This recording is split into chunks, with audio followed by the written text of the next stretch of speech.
Bismillahirrahmanirrahim. Assalamualaikum warahmatullahi wabarakatuh. Selamat datang kembali di Fakta Sejarah. Yuk kita lanjut lagi. Tulisan dari Acap Saifuddin, Tanah Pengorbanan.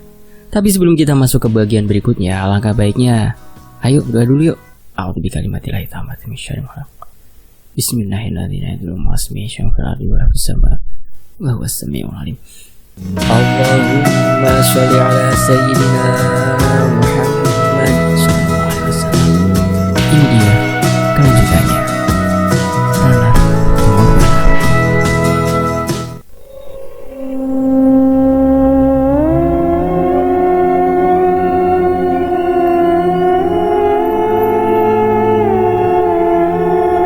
Sementara Rodiah yang bernasib malang kini terbujur kaku di belakang pintu dapur.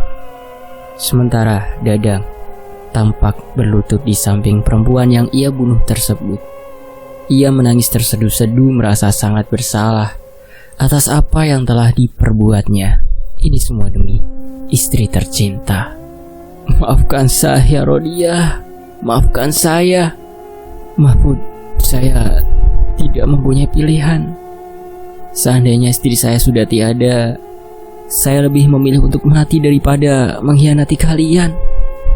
Begitulah ratapan Dadang sebelum ia pergi keluar meninggalkan rumah Mahfud. Di kejauhan, terlihat Ki Rawup manggut-manggut, merasa puas dengan apa yang sudah dilakukan Dadang.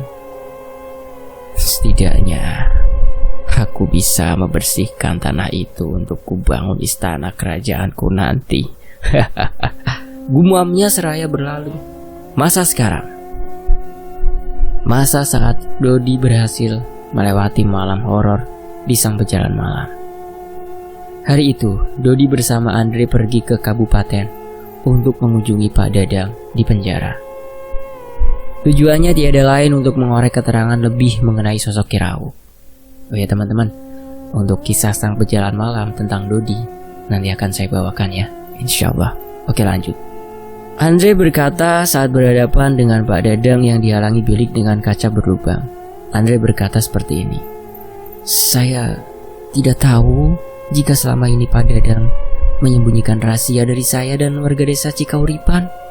Anda terlihat begitu baik, tapi ternyata saya tidak bisa berkomentar apa-apa lagi. Dan Pak Dadang pun menjawab dengan wajah lesu. Saya melakukan itu demi istri saya, Nak Andre. Saya tidak punya pilihan. Lalu kenapa Anda diam saja tidak melaporkan kehilangan itu ke Pak Kades maupun warga lain? Paman saya pun pasti akan membantu kalau Anda terus terang. Andre tampak tidak sabar. Tujuan Pak Dadang untuk membunuh saya, ayah saya, dan ibu saya bukan? Tujuannya itu kan Pak Dadang? Anda berhasil membunuh ibu saya dan membuat ayah saya tinggal di rumah sakit jiwa. Saya sampai detik ini masih hidup. Apa yang akan terjadi setelah Anda gagal membunuh seluruh keluarga saya? Dodi menatap tajam ke arah Pak Dadang seraya berbicara dengan nada tajam. Pak Dadang tampaknya tidak mampu menjawab. Ia hanya terdiam dengan raut wajah suram. Jawab Pak! Sentak Andre. Makhluk itu mengancam akan membunuh istri saya, Nak Andre, jika saya memberitahu semua orang mengenai penculikan itu. Tukas Pak Dadang seraya menghela nafas. Kenapa itu terdengar seperti manusia, mengancam-ancam alam manusia? Kalau mendengar keteranganmu tampaknya benar kata Pak Somad. Sesuatu yang tidak terlihat namun berbahaya yang datang dari hati yang jahat, kata Andre. Saya mungkin memiliki hati yang jahat, Andre. Namun itu demi kembalinya istri saya.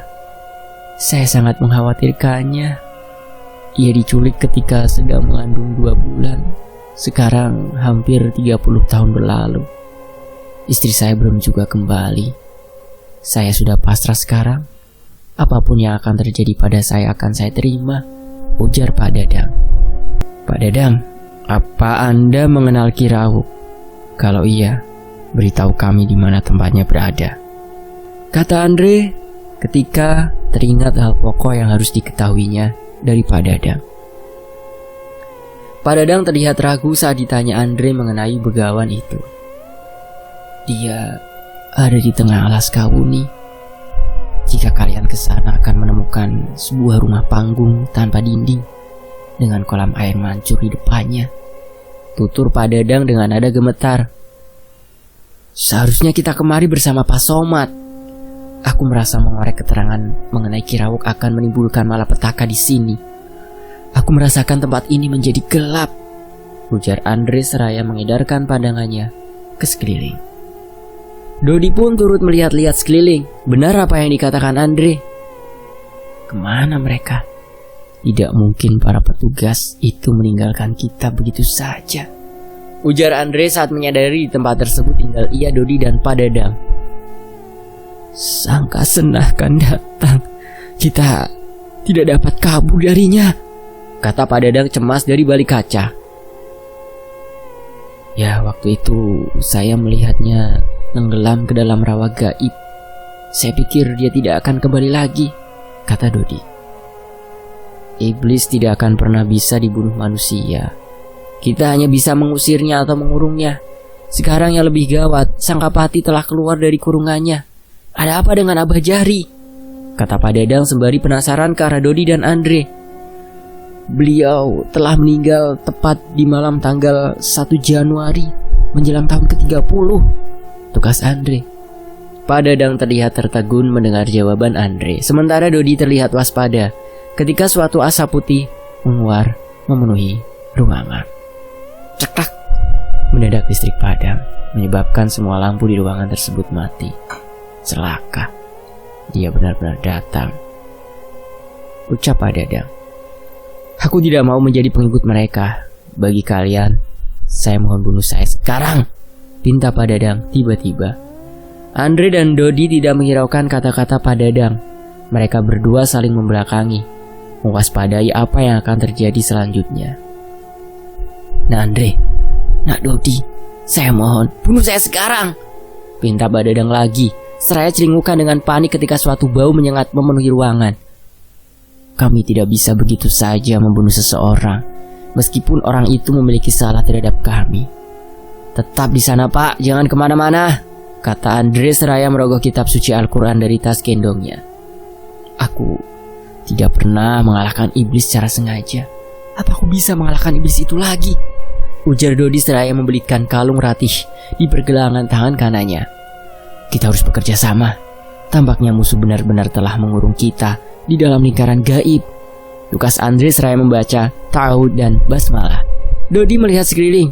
Samar-samar ia melihat sesosok perempuan berkebaya merah dengan wajah hancur separuh hingga memperlihatkan tengkoraknya. Pantas saja siang hari tiba-tiba menjadi gelap. Rupanya ini ulah Sangkapati, ujar Pak Dadang membuat Dodi dan Andre sejenak mengalihkan perhatian. Apakah Sangkapati peliharaannya Kirawuk juga?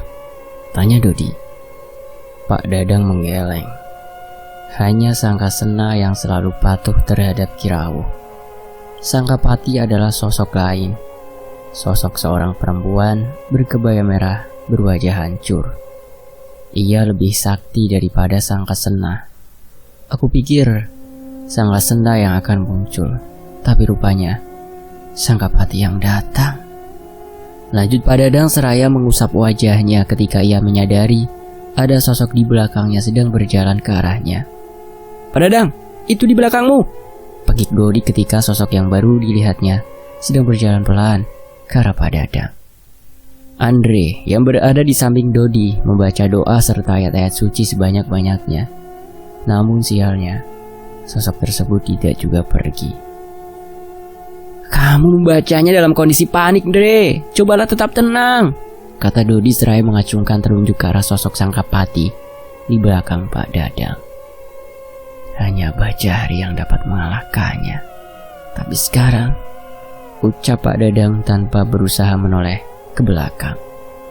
Allahu Akbar, teriak Andre ketika Sangkapati mencapai tempat Pak Dadang. Sudah saya bilang, bunuh saya, ucap Pak Dadang memelas ketika hawa dingin berhembus mengenai pundaknya. Sosok Sangkapati semakin mendekat saja ke arah Pak Dadang. Mulutnya yang sebagiannya telah hancur membuka, memperlihatkan giginya yang kotor dan keropos. Sangkapati bersiap menerkam leher Pak Dadang dari belakang. Mendadak terdengar suara ledakan. disusul percikan api dari pintu menuju ruangan di mana Pak Dadang berada. Pintu tersebut terbuka. Pak Dadang yang berhasil menghindari serangan Sangkapati berhasil keluar dari bilik isolasinya. "Anda?" Dodi terkejut melihat seorang polisi tengah mengokang sepucuk shotgun. Rupanya ia yang menembak pintu hingga hancur. "Kita harus keluar dari sini," ujar polisi itu seraya menarik Pak Dadang keluar dari tempat itu. Dodi dan Andre pun mengikuti sembari membaca doa-doa. "Anda bisa melihat makhluk itu juga ya, Pak?" tanya Andre heran. "Semua orang yang berada di sini pasti bisa, termasuk teman-teman saya yang telah pulang lebih dulu ke rumah masing-masing." Polisi itu mendadak menghentikan langkah ketika pintu di depannya mendadak tertutup sendiri. "Saya dapat memastikan kalianlah yang menyebabkan iblis ini muncul di sini. Bukan soal Kirauk, tapi kalung yang kamu bawa," kata polisi itu tanpa merasa kaget dengan pintu yang tertutup sendiri. Menunjuk kalung di tangan Dodi. "Memangnya kenapa dengan kalung ini, Pak?" tanya Dodi. "Kalung itu seharusnya menjadi pelindung bagi pemiliknya yang sekarang sudah mati karena dibunuh orang yang serupa dengan kekasihnya." Tugas polisi itu membuat Dodi terkejut. Ratih tentu saja pemilik kalung itu. Pembunuhnya bernama Jakro. Ia sudah dieksekusi mati. "Lalu bagaimana cara kita keluar dari sini, Pak?" tanya Andre kemudian menoleh ke belakang tepat Sangkapati sedang mengejar mereka. Polisi tersebut tidak menjawab. Ia berbelok menuju koridor yang mengarah ke belakang gedung kepolisian tersebut. "Seharusnya kalian bunuh saya, mumpung ada senjata api." Pak Dadang masih berbicara soal keinginannya. "Sudahlah Pak Dadang, mati tidak akan menyelesaikan masalah. Seharusnya Bapak lebih optimis untuk menyelesaikan masalah yang Bapak timbulkan," tugas Andre. "Ngomong-ngomong, nama saya Ardi. Sebaiknya kita cepat sebelum gerombolan mayat hidup itu datang," ujar polisi bernama Ardi itu membuat Andre dan Dodi terhenyak. "Mayat hidup? Ya, mereka adalah gerombolan simpatisan PKI yang dieksekusi mati di Tanah Kosong Selatan, Desa Cikauripan, yang dibangkitkan oleh Sangkapati," tutur Adi. "Saya pikir Kirawuk yang membangkitkan mereka, Pak," kata Pak Dadang. "Kirawuk tidak membangkitkan siapapun. Ia pun kembali hidup karena bantuan Sangkapati. Namun sekarang mereka bermusuhan," kata Ardi membuat Andre dan Dodi Pak Dadang terheran-heran. Mereka merasa bingung karena polisi ini banyak tahu soal para demit dan Kirawuk. Namun mereka memilih tidak bertanya-tanya lagi. Brak, brak, brak, brak, brak. Suara hentakan genderang terdengar menandakan kemunculan entitas lain yang berjumlah banyak. Brak, brak, brak, brak, brak, brak, brak, brak. "Celaka, kita terlambat. Pasukan mayat hidup telah datang," kata Ardi seraya merogoh sakunya kemudian mengeluarkan beberapa butir peluru dan mengisikannya ke shotgunnya. "Apa mereka bisa dibunuh dengan senjata manusia?" tanya Andre. "Tentu saja tidak. Tapi ini akan memperlambat pergerakan mereka," tugas Ardi seraya menodongkan senjata ke depan. Seiring suara hentakan genderang, Andre dan yang lain menyaksikan ratusan mayat hidup dalam berbagai kondisi sedang berjalan tertati-tati ke arah mereka. Buar! Shotgun Ardi menyalak memuntahkan butiran proyektil yang menghancurkan sebatang tiang kayu di tengah ruangan. Tiang tersebut langsung rubuh, kemudian menimpa ke arah gerombolan mayat hidup tersebut. Gerombolan mayat hidup tersebut diantaranya rubuh ketimpa tiang tersebut. Mereka adalah mayat betulan. Kekuatan iblis yang menggerakkan mereka. Begitupun dengan Sangkasena dan Sangkapati. "Kau tahu bukan, kalau iblis tidak memiliki wujud real seperti manusia?" ujar Ardi. Beberapa mayat yang tertimpa tiang terlihat meronta-ronta hingga berhasil melepaskan diri. Mereka menjadi lebih puas, berlari ke arah Ardi dan yang lain. "Kita harus kembali," pekik Andre. "Tidak, kita harus tetap bergerak. Kita lari melalui celah itu," tukas Ardi seraya menuju ke arah lorong sempit di kanan koridor. Mereka pun berlari ke arah lorong tersebut untuk selanjutnya keluar dari gedung. Sementara mayat-mayat hidup terus mengejar hingga tertahan di lorong kecil itu. Langkah Ardi dan yang lain terhenti saat Sangkapati muncul tepat di depan pintu pagar belakang. "Dia sudah di sini. Kita tidak mungkin melewatinya," ujar Andre. "Seandainya Abah Jahari masih hidup, kita pasti bisa keluar dari sini," ucap Pak Dadang. "Abah Jahari?" Ardi terkejut ketika Pak Dadang menyebut nama itu. "Iya Pak, ada apa? Kok sepertinya kaget?" tanya Pak Dadang. "Abah Jahari adalah ayah saya. Beliau bercerai dari ibu saya sudah lama sekali," tukas Ardi. "Berarti Anda saudaranya Pak Somad?" kata Pak Dadang seraya melihat ke arah Sangkapati. "Saudara tiri tepatnya Pak, karena kami beda ibu. Sebaiknya kita tidak membahas itu dulu. Demit di depan kita tampaknya tidak akan memberikan kita kesempatan," kata Ardi. Andre di belakang Ardi dan Pak Dadang membaca ayat-ayat suci dengan suara keras dan itu membuat Sangkapati menjadi semakin beringas. "Celaka, mayat-mayat hidup juga ada di belakang kita," pekik Dodi saat melihat ke belakang. Ardi tanpa menyahut menembakkan shotgun ke arah pagar besi hingga hancur. Tanpa aba-aba lagi, mereka melewati pagar rusak tersebut keluar dari halaman belakang gedung. Di sana mereka malah mendapati suatu hutan lebat yang gelap. Hanya cahaya senter dari shotgun Ardi menerangi. "Hutan?" ujar Andre seraya celingukan. "Di belakang memang hanya ada hutan, tidak ada pemukiman penduduk," tukas Ardi. "Kita harus mencapai jalan raya Pak," kata Dodi. Ardi mengangguk seraya beranjak menuju ke arah kiri gedung. Namun tiba-tiba Sangkapati muncul. Demit perempuan tersebut melayang ke arah Ardi. Ardi dengan sigap melompat menghindar. "Cepat lari!" teriaknya kepada Andre dan yang lain. Namun Andre malah terpaku, begitu pula Pak Dadang dan Dodi. "Margapati Sukma!" Ardi terhenyak menyaksikan Sangkapati sedang menarik Sukma 3 orang yang bersamanya. Ardi mengambil sesuatu dari kantong baju dinasnya kemudian membentangkannya. "Abah, semoga engkau tidak salah memberikan ini kepadaku." Ardi membaca doa-doa yang tertera di atas kain putih yang dibentangkannya itu. Mendadak kain itu bercahaya setelah ia membaca doa-doa. "Allahu Akbar!" Beder. Halilintar menggelegar, disusul percikan kilat menerangi tempat itu. Saat itu Ardi melihat sesuatu yang berkilauan di tangan kanan Pak Dodi. Ia pun lantas berteriak, "Dodi, bangun! Berikan kalung itu ke Sangkapati!" Mendadak dari belakang muncul sosok lain yang merupakan Sangkapati versi laki-laki. Untuk catatannya teman-teman ya, Sangkapati versi laki-laki sebenarnya adalah Sangkasena yang bertransformasi.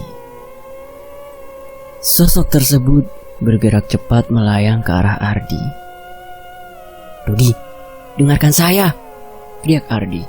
"Berikan kalung itu ke Sangkapati atau kita akan mati!" Di saat Sangkasena berhasil mencengkeram leher Ardi, Dodi tersadar. Dengan cepat ia melepaskan kalung di tangannya, kemudian melemparkannya ke arah Sangkapati yang sedang menarik sukmanya, Andre dan Pak Dadang.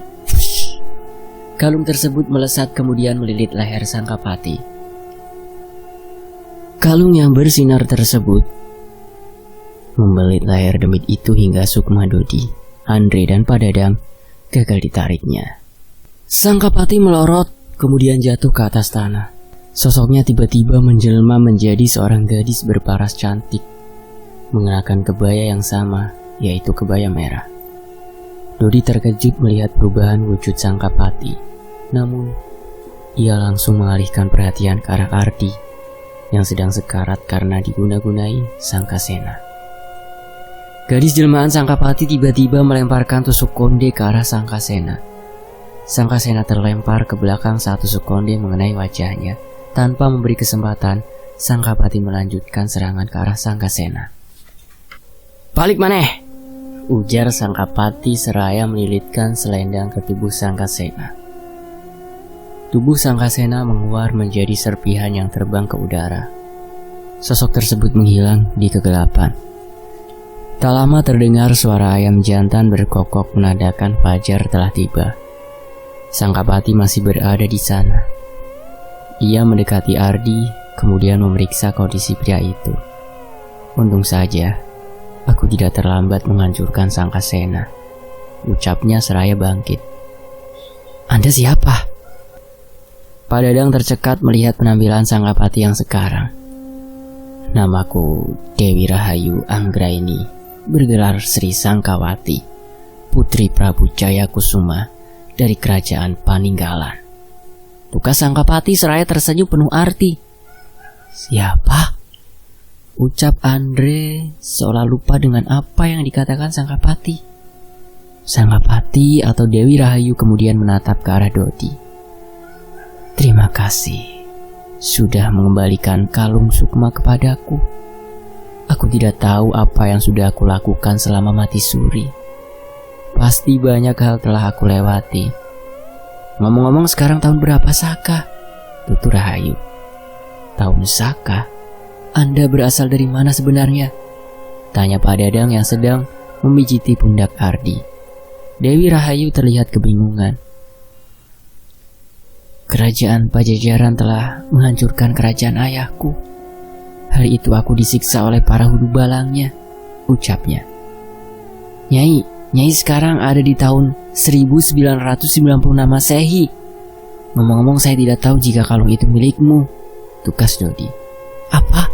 Masehi? Dewi Rahayu terlihat semakin bingung. Pak Ardi sudah meninggankah? Ujar Andre ketika melihat Ardi memijit kepalanya. Kepala saya agak pusing, ucapnya. Subuh akhirnya tiba. Andre bersama Dodi, Pak Dadang dan Ardi pergi menuju jalan raya. Sementara Rahayu memasuki gedung.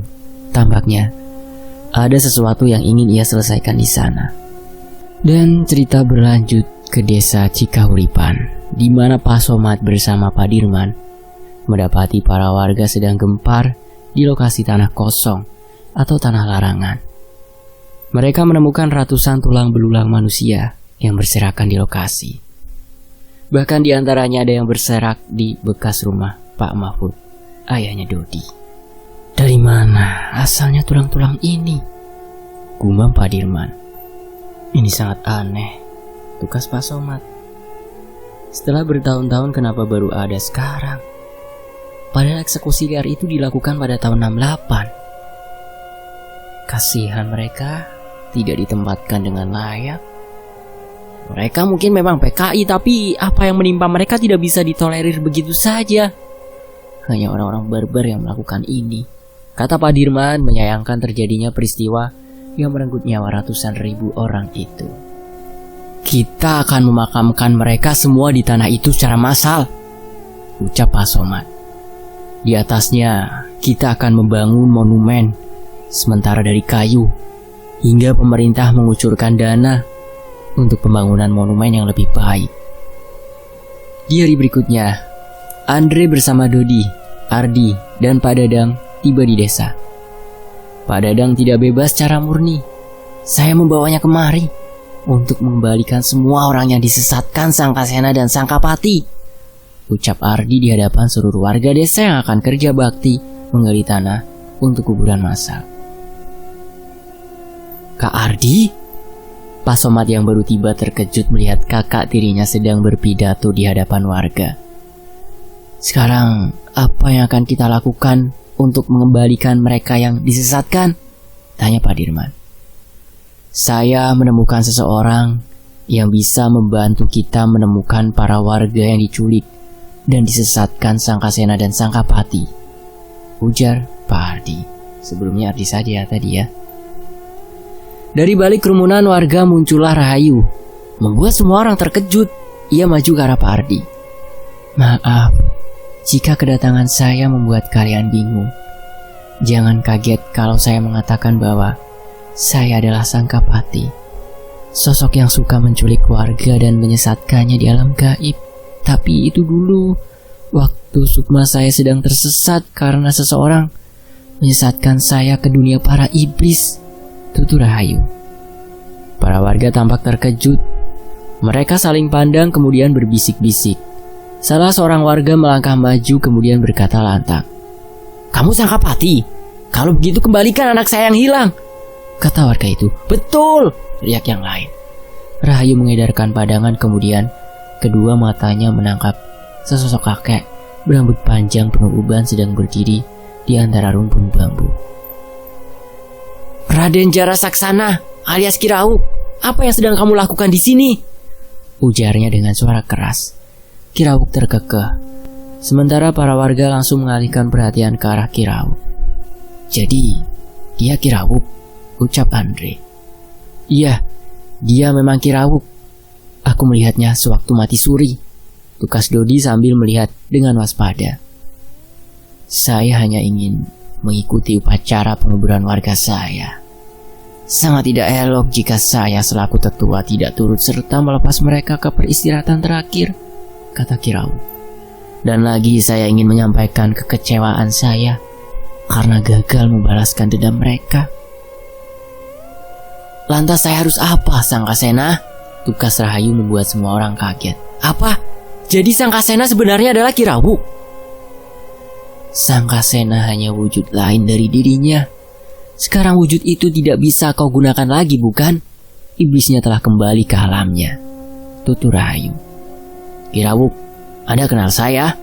Pak Dadang melangkah ke arah Ki Rauk. "Ternyata kau yang menculik istri saya, kembalikan dia!" ucapnya keras. "Istrimu tidak akan kembali.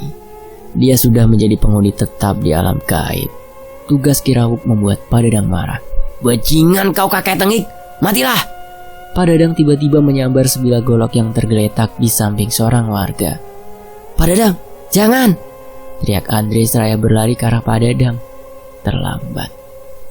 Pak Dadang telah melakukan serangan ke arah Ki Rauk, namun Ki Rauk dengan satu jentikan jarinya membuat tubuh Pak Dadang menguar menjadi serpihan kemudian hilang begitu saja. "Pak Dadang!" teriak Andre. Para warga terlihat kaget bukan main melihat kejadian yang baru saja terjadi. Pak Dadang telah tiada karena jentikan Ki Rauk. "Saya bisa membuat kalian semua bernasib sama termasuk kamu, Nyai Sangkawati," kata Ki Rauk dengan nada penuh intimidasi. "Kau yakin, Ki Rauk? Lalu bagaimana dengan kejadian hari itu? Sangkasenamu juga bernasib seperti Bapak Malang itu," tukas Rahayu. "Apa kau tidak ingat saat disiksa para hulu balang homo itu?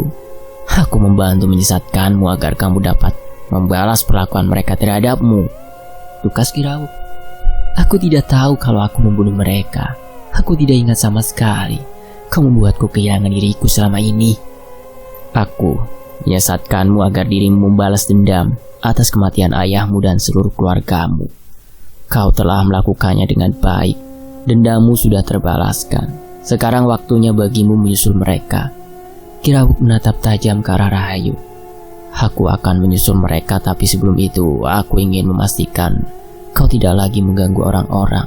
Selain itu mengembalikan orang-orang pernah kusesatkan perlu kulakukan," tukas Rahayu seraya mengangkat tangan kanannya, dan Ki Rauk pun terkekeh. "Orang yang sudah mati alangkah baiknya tidak dikembalikan ke dunia. Biarkan mereka mengikuti proses seleksi alam. Masalahnya mereka berada di alam gaib karena campur tangan kita. Kita harus mengembalikan mereka." Ki Rauk menggeleng. "Kita sudah terlanjur membuat mereka mati. Mengembalikan mereka sama saja dengan melawan proses seleksi alam." Rahayu kemudian melangkah ke arah Ki Rauk. "Seleksi alam? Hah? Lalu yang kau lakukan terhadap mereka adalah seleksi alam juga?" "Nyai, kamu pikir yang orang-orang lakukan terhadap para korban pembersihan PKI adalah seleksi alam juga?" Ki Rauk menunjuk ke arah ratusan kerangka yang dibungkus kain kafan. "Tidak, itu hanyalah seleksi manusia. Kau pikir dirimu beda dengan mereka?" Rahayu pun terkekeh. Dan Ki Rauk pun membalas ucapan dari Rahayu. "Saya merasa berbeda dengan mereka karena saya ingin menegakkan keadilan apapun caranya. Para korban pembersihan tidak semuanya anggota PKI. Mereka hanya anggota keluarga yang terkena cipratan dosa keluarga mereka yang PKI," tukas Ki Rauk. Rahayu menggeleng. Kemudian ia berbicara. "Mungkin kau lebih baik memburu petingginya daripada memburu bawahan. Karena petingginya lah yang seharusnya dibasmi. Tapi mereka sudah tidak ada. Mereka sudah mati dibantai. Saya tidak akan berdebat lagi. Sekarang lebih baik lanjutkan pemakaman ini. Jangan membiarkan mayat-mayat itu terlalu lama di sana, tukas Kirawuk. Pak Somad, sebaiknya lanjutkan prosesi pemakaman. Soal Kirawuk biar saya yang tangani, ucap Rahayu ke Pak Somad. Pak Somad bersama warga yang lain melanjutkan prosesi pemakaman. Ia sendiri tampil sebagai muadzin yang mengumandangkan azan di sana. Sementara Rahayu bersama Andre dan Dodi berada di sekitar Kirawuk. Begitu pula Pak Hardi. Mendadak langit menjadi gelap seperti hendak turun hujan. Padahal tadinya hari begitu terik. Serentak, semua orang yang sedang beraktivitas menghentikan aktivitasnya kemudian mengadah ke langit. Hujan akan segera turun. Ini akan membantu kita menggali tanah, ucap Pak Somad. Benar saja. Hujan kemudian turun dengan derasnya, membasahi tanah yang kering karena terlalu lama dipanggang sinar matahari kemarau. Semua orang tentu saja melakukan prosesi penguburan sembari hujan-hujanan. Di antara mereka yang tidak terkena siraman hujan hanya 2 orang itu, Kirawuk dan Rahayu. 2 orang yang memiliki kesaktian tinggi itu tidak terkena guyuran hujan sama sekali. Petir menyambar-nyambar mengiringi pemakaman dari ratusan kerangka itu. Hari menjelang sore, pemakaman tersebut selesai. Selanjutnya, mereka berencana membangun monumen di keesokan harinya. Tentu, mereka akan membutuhkan beberapa batang pohon untuk membangun monumen sementara itu. Cerita berlanjut. Ketika malam tiba, suasana desa tetaplah sepi seperti biasanya. Namun kali ini lebih sepi dari biasanya. Di dalam sebuah rumah panggung beratap seng, Andre, Dodi, dan Pak Hardi berkumpul di sana. Pak Hardi tampaknya masalah belum selesai. Meski Kirawuk terlihat seperti lebih bersahabat, namun saya menyaksikannya, Pak, ujar Dodi memecah keheningan. Pak Hardi tampak tercenung pasca Dodi bicara. Masalah sudah berlalu, Dodi. Sekarang kita hanya perlu memikirkan bagaimana cara mengembalikan sukma ayahmu yang masih tertinggal di rawa gaib. Kirawuk sudah bilang tidak akan membantu kita. Begitupun Rahayu yang kini sudah menjadi manusia biasa dengan kelebihan tentunya. Pak Hardi menatap menerawang ke arah langit-langit. Jadi, masalah sudah selesai. Sayangnya saya seperti mendengar suara teriakan orang di luar sana, ucap Andre seraya menajamkan pendengaran. Pak Hardi lantas bangun dari posisi berbaringnya. Ia turut mendengarkan suara teriakan dari kejauhan. Apakah Kirawuk ingkar janji?